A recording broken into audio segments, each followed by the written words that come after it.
وتوصلنا اللحظة ببلاغ للديوان الملكي مما جاء فيه. لقد سبق لجلالة الملك محمد السادس نصره الله أن بادر بالإسراع بعد 48 ساعة من الإعلان عن نتائج الانتخابات التشريعية لسابع أكتوبر 2016 بتعيين السيد عبد الإله بن كيران رئيسا للحكومة.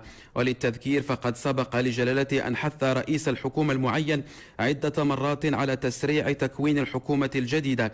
وبعد عودة جلالة الملك أعزه الله في حفظ الله ورعايته إلى أرض الوطن بعد الجولة التي قادته إلى عدد من الدول الإفريقية الشقيقة، أخذ علما بأن المشاورات التي قام بها السيد رئيس الحكومة المعين لمدة تجاوزت 5 أشهر لم تسفر إلى حد اليوم عن تشكيل أغلبية حكومية، إضافة إلى انعدام مؤشرات توحي بقرب تشكيلها.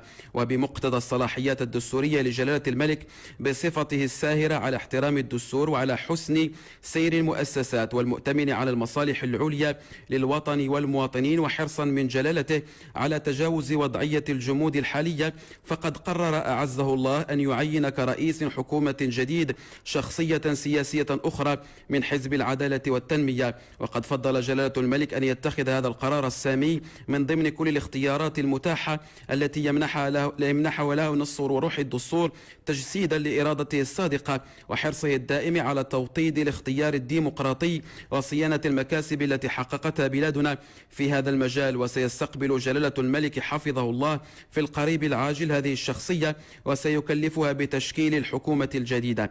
وقد أبى جلالة الملك إلى أن يشيد بروح المسؤولية العالية والوطنية الصادقة التي أبان عنها السيد عبد الإله بن كيران طيلة الفترة التي تولى خلالها رئاسة الحكومة بكل كفاءة واقتدار ونكران ذات.